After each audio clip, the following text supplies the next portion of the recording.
మాట్లాడాలి రమ్మని సైలెంట్గా ఉన్నారేంటి బావగారు? ఏం మాట్లాడాలో ఎలా మాట్లాడాలో తెలియడం లేదమ్మా.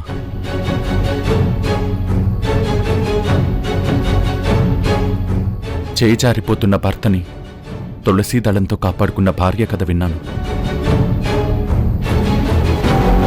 డబ్బు కోసం భర్తని మరొక స్త్రీకి అమ్మేసుకున్న భార్యని చూశాను. చివరికి భర్త మరో స్త్రీతో సంబంధం పెట్టుకున్నాడని తెలిసి ఆ భర్తని బజారుకి ఇచ్చిన భార్యని కూడా చూశాను.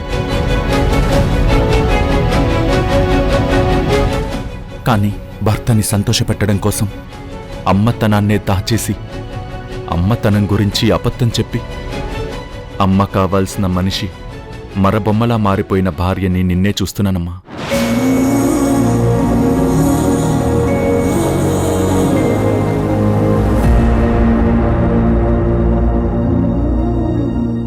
ఈ విషయం నాకెలా తెలిసిందని షాక్ అవుతున్నావా? తప్పనిసరి పరిస్థితుల్లో డాక్టర్ సుప్రియ ఈ నిజం నాకు చెప్పాల్సి వచ్చింది. ఎందుకమ్మా, ఎందుకింత త్యాగం చేశావు? ఎవరిని ఉద్ధరించడానికి చేశావు? ఎవరి సంతోషం కోసం, ఎవరు బలవంతం చేస్తే ఇంత త్యాగం చేశావు? ఎవరో బలవంతం చేస్తే నేను ఇలా చేయలేదు బావగారు. ఇది నా బాధ్యత అనుకుని చేశాను.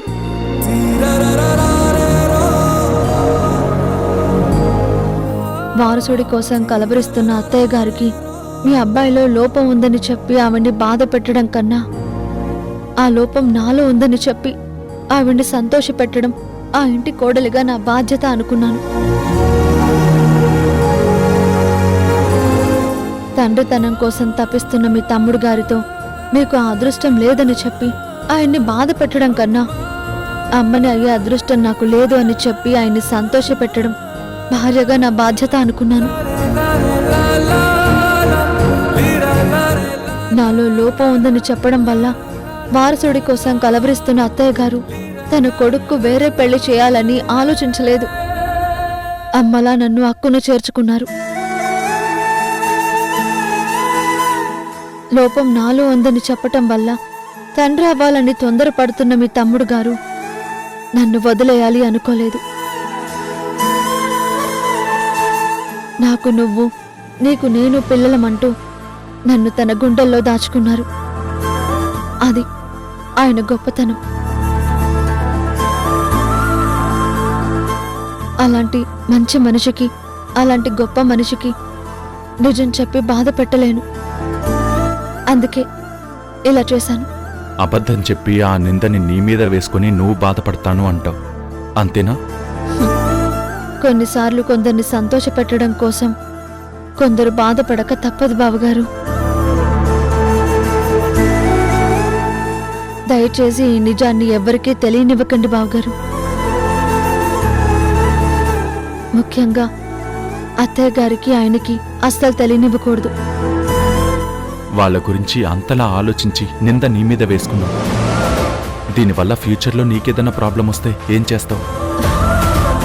తోడబుట్టిన అన్నయ్యలా చూసుకునే మీరు నాకు అండగా ఉండగా ప్రాబ్లం గురించి నేనెందుకు బాధపడతాను బావగారు? అందుకే నేను దానివల్ల ఏదో ప్రాబ్లం వస్తుందని భయపడలేదు.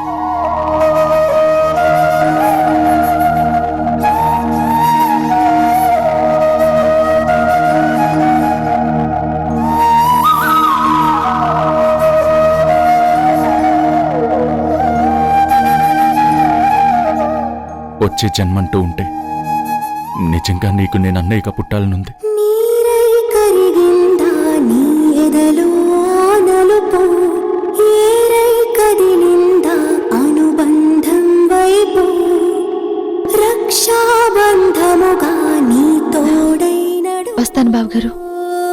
కౌరవులెందరూ ఎదురైనా మరి ఒకడే చాలడా గిరిధారి. అదిగో అతడే అతడే హితుడు బాంధవుడు. అడుగున అడుగై తనతో వెళితే గెలుపే నీకెప్పుడు. మేఘనా మేఘనా మేఘనా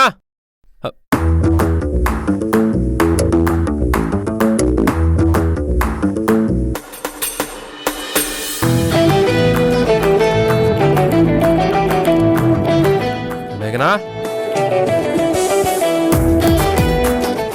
ఎక్కడున్నావు? ఇక్కడ చేయి చూపింది చాలు, మొహం చూపించు. ఇక్కడ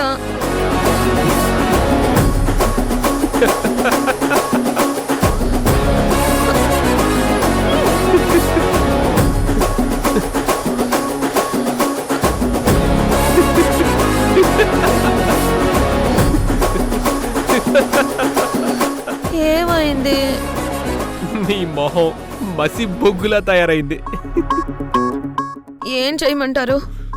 అంట్లు తోమి వంట చేసి మొహం ఇలా తయారైపోయింది. ఇన్నాళ్ళకొక పనికి నువ్వు పర్ఫెక్ట్ గా సూట్ అయ్యావు.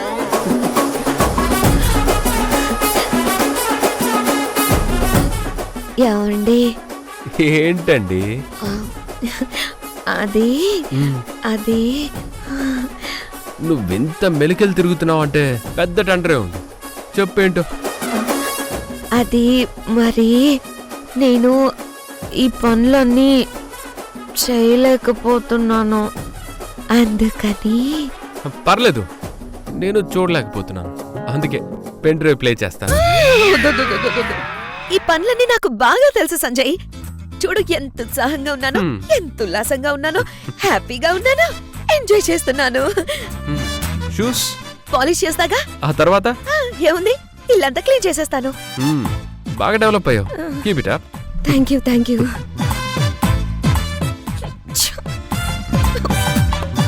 ముందు ఇల్లు క్లీన్ చేయాలి, ఆ తర్వాత కొంప తుడవాలి.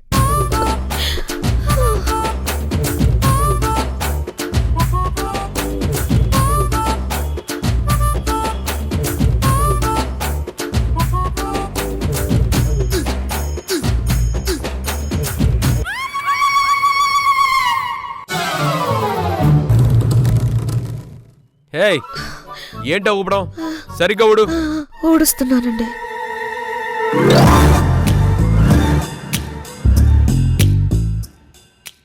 మేడం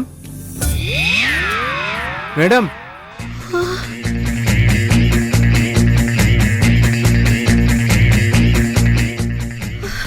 ఇప్పుడు ఎలా? వామ్మో, ఆఫీస్ నుంచి మేనేజర్ వచ్చాడు.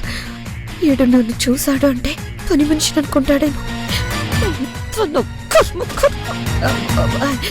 మేడం మేడం మేడం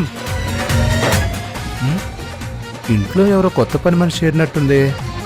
ఇంతకు ముందు ఎప్పుడు చూడలేదు. వీడెందుకు చూడొద్దు దరిద్రుడు, ఎప్పుడు పోతాడో ఏమో. ఇదిగో పనమ్మాయి, మేఘనా మేడం గారి పిలు. నాకు తెలుగు రాదు, హై హిందీ మే బోల్. నాకు హిందీ రాదు, తెలుగు మే బోలా. మేఘనా మేడంని పిలు. చెప్తే అర్థం కదా నాకు తెలుగు రాదని. హిందీ మే బోలు. ఓ పనమ్మాయి, నీకెలా చెప్పాలి మేఘనా మేడం గారిని పిలవమని? తెలుగు రాదు అని బోలేనా? ఇంట్లో ఎవరు లేరని బోలేనా?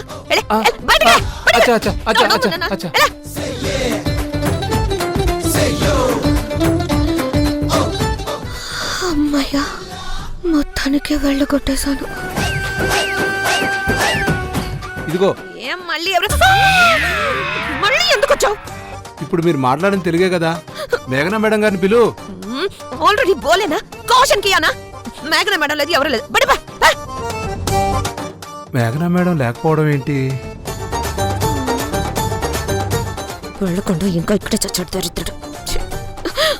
హలో పురుషోత్తం. ఇప్పుడు సంజయ్ వచ్చాడేంటి? Good morning sir. ఏంటి సార్ మీ పని అమ్మాయి తెలుగా హిందీయా? సగం తెలుగు సగం హిందీ మాట్లాడుతుంది. షూ నన్ను బుక్ చేసేలా ఉన్నాడే. ఎవరి గురించి నువ్వు మాట్లాడేది? అదిగోండి సార్, ఆ పని మనిషి గురించి. బుక్ చేసేసాడు. హే, ధనం చూసి నువ్వు పని మనిషి అనుకున్నావా? అవును సార్.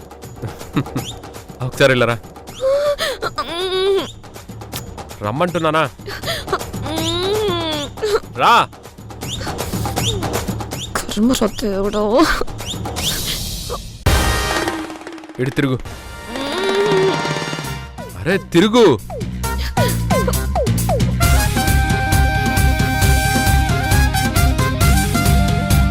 ఏది నీ ఫేస్ చూపించు.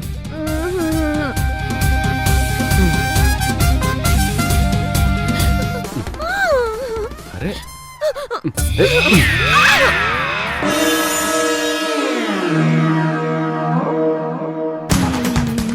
సార్, ఈ పని మనిషిలో మేఘనా మేడం పోలికలు ఉన్నాయి సార్. పోలికలు ఉండడం కాదు, ఈవిడ మీ మేఘన మేడమే.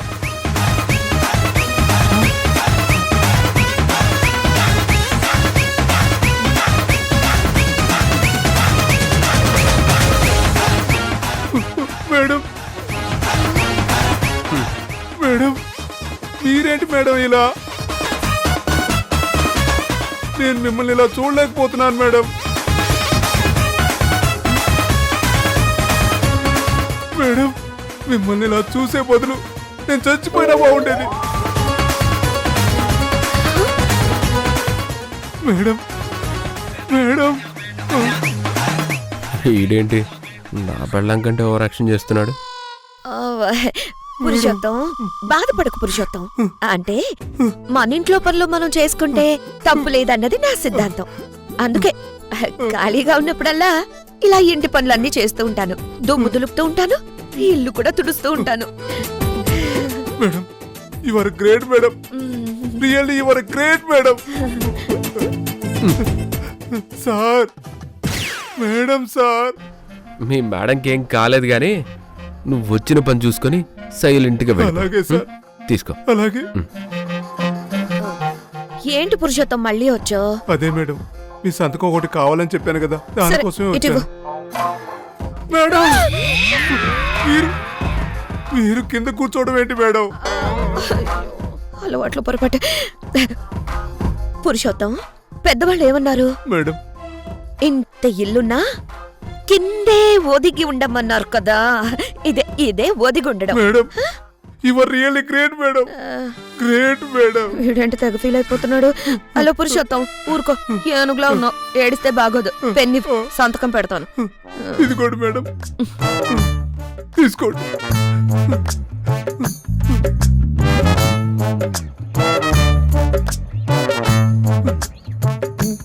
అక్కడ కూడా పెట్టండి మేడం. పెడుతున్నాను. ఆ పేపర్స్ కూడా, అందులో కూడా సైన్ చేయండి మేడం. ఇదిగో, ఏడ్చింది చాలు, వెళ్ళు. Okay madam. జాగ్రత్త madam. Okay madam. Thank you madam. ఒదిగుండడమా పాడా? అలవాట్లో పొరపాటు కింద కూర్చున్నాను. అమ్మో, కవర్ చేయలేక చచ్చాను.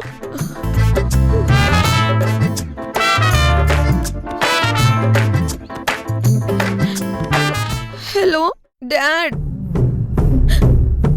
నా మొగుడు నాకు ఎముడిగా మారాడు. నన్ను చంపుకు తింటున్నాడు. ఏం చెయ్యాలో నాకు అర్థం కావట్లేదు. నువ్వు ఏదో ఒక సొల్యూషన్ ఆలోచించు డాడ్. నువ్వేం టెన్షన్ పడకమ్మా. వినాశకాలే విపరీత బుద్ధి అంటారు. వినాశనానికి వాడు ఇలా విపరీతంగా బిహేవ్ చేస్తున్నాడు. నువ్వు ఎలాగోలా వాడి దగ్గరున్న పెన్ డ్రైవ్ సంపాదించు. ఆ తర్వాత వాడి సంగతి నేను చూసుకుంటాను. Okay dad, thank you.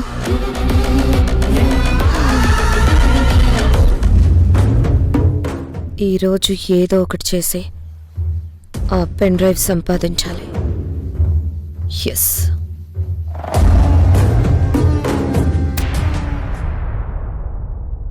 అక్క టిఫిన్ ఇంకా ఎంతసేపు? ఆ పనిలోనే ఉన్నాను పల్లవి. ఆర్డర్ ఇచ్చి 2 నిమిషాలు అయ్యింది. ఇంకొక నిమిషంలో టిఫిన్ నా ముందు ఉండాలి. లేదనుకో నీ కెరియర్ లో ఇంకో మైనస్ మార్క్ పడుతుంది. కిరణ్ గారికి నీ మీద నెగిటివ్ ఫీలింగ్ పెరుగుతుంది. గుర్తుంచుకో.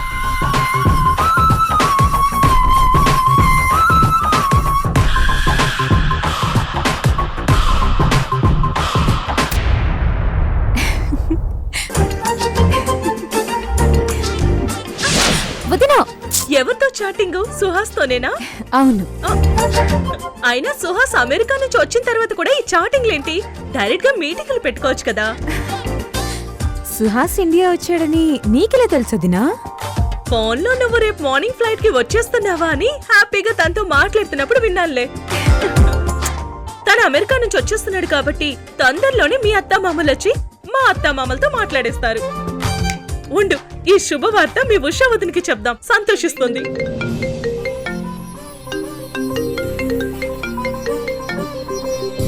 హలో ఉషా, నీకొక గుడ్ న్యూస్. ఏంటక్కా? సుహాస్ ఇండియా వచ్చాడంట. అక్క,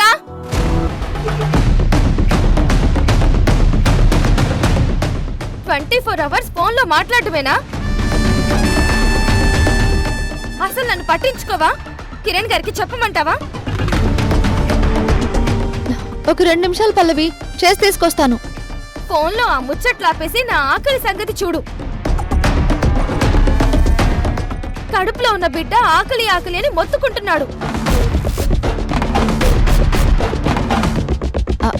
అక్క, నేను మళ్ళీ చేస్తాను. అలాగే ఉషా.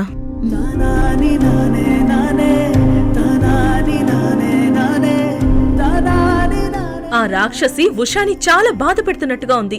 ఉషా కాబట్టి దాన్ని భరిస్తుంది. అదే నేనైతేనా చెంప పగలగొట్టి పంపించేసేదాన్ని. ఇదిగో తిను.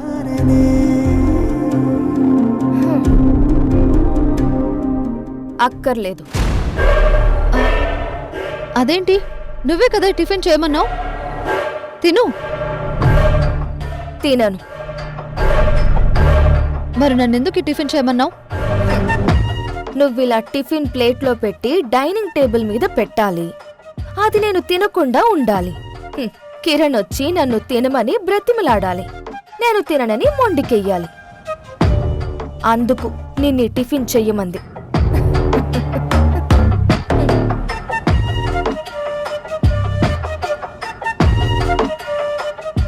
ఒక రకంగా ఇందులో నా తప్పు కూడా ఉందమ్మా. మీరేం తప్పు చేశారత్తయ్య? ఆ పల్లవి విషయం తెలియగాని కిరణ్ కమ్మగా కాకుండా ఉషకి అత్తగా ఆలోచించకుండా తప్పు చేశాను. ఆ పల్లవి బిడ్డని కని ఉష చేతుల్లో పెట్టి ఫారెన్ వెళ్ళిపోతుంది అని చెప్పినప్పుడు కిరణ్ కమ్మగా కాకుండా ఉషకి అత్తగా ఆలోచించకుండా తప్పు చేశాను. ఉష ఆ పల్లవిని తీసుకొచ్చి ఇంట్లో పెట్టుకున్నప్పుడు కిరణ్ కమ్మలా కాకుండా ఉషకి అత్తలా ఆలోచించకుండా తప్పు చేశాను. ఆ రోజు నేను ఉషకి అత్తలా ఆలోచించుంటే ఈరోజు ఈ పరిస్థితి వచ్చుండేది కాదు. ఆ రోజు నేను వెళ్ళి పల్లవికి చనువిడి పెట్టకుండా చీవాట్లు పెట్టి ఇంట్లోంచి బయటికి పంపించుంటే ఈరోజు ఈ పరిస్థితి వచ్చుండేది కాదు. నా మనసులో ఎక్కడో ఓ మూల వారసుడి గురించిన బలహీనత ఉండటం వల్లే ఆ రోజు నేను అలా చేయలేకపోయి ఉంటాను. దాని ఫలితమే పాపం ఉషా ఇలా శిక్ష అనుభవిస్తోంది. మీ మావయ్య గారు అన్నట్టు ఉష నా కూతురు కాదు కాబట్టి అంత స్వార్థంగా ప్రవర్తించుంటాను.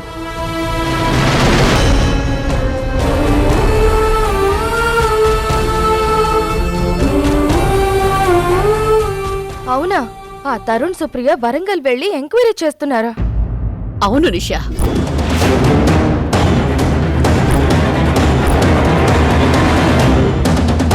లక్కీగా ఆ డీటెయిల్స్ అన్ని డిలీట్ చేయించాను కాబట్టి ప్రస్తుతానికి నీ వివరాలేవి వాళ్లకు తెలియలేదు. Thank God. అలా అని నువ్వు రిలాక్స్ అవ్వద్దు నిషా. ఇప్పుడే నువ్వు చాలా జాగ్రత్తగా ఉండాలి. ఆ తరుణ్ గాడు సస్పెండ్ అయినా కూడా సీక్రెట్గా ఇన్వెస్టిగేషన్ చేయిస్తున్నాడు. ఆ సుప్రియ ఉషకి హెల్ప్ చేయడం కోసం వరంగల్ దాకా వెళ్ళింది. వాళ్ళిద్దరి ప్రయత్నాలు ఫలిస్తే మాత్రం మన గుట్టు బయటపడుతుంది. నువ్విప్పుడు చాలా జాగ్రత్తగా ఉండాలి. నేనెలాంటి ప్రమాదంలో పడకుండా ఉండాలంటే వాళ్ళిద్దరికి చెక్ పెట్టగల మేఘన అక్క హెల్ప్ తీసుకోవాలి. తన హెల్ప్ తీసుకుంటాను. ఓకే, ఉంటాను. బాయ్.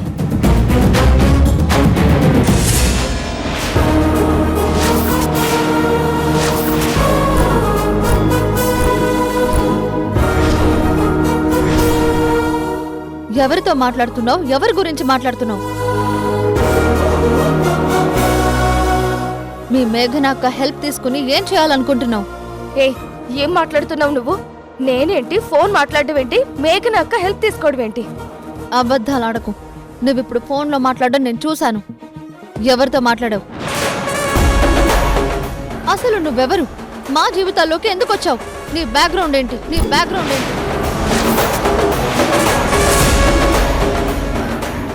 పల్లవి కడుపులో పెరుగుతున్న ఆ బిడ్డకి మా కిరణ్ తండ్రి కాదు. ఆ పల్లవి మమ్మల్ని మోసం చేసిందేమోనన్న అనుమానం మాకుంది అని ఒకవేళ నేను కంప్లైంట్ ఇచ్చాననుకో, అప్పుడేం చేస్తావు? డిఎన్ఏ టెస్ట్ చేయిస్తాను. ఆ వరదల్లో నువ్వు కొట్టుకుపోతావు. ఉష కొట్టుకుపోవడం కాదే, మీ పాపాల వరదలో నువ్వు మేఘనని కొట్టుకుపోతారు. మర్యాదగా మాట్లాడు. ఎదుటి వాళ్ళ కాపురాలు కూల్చే నీకేంటే మర్యాద?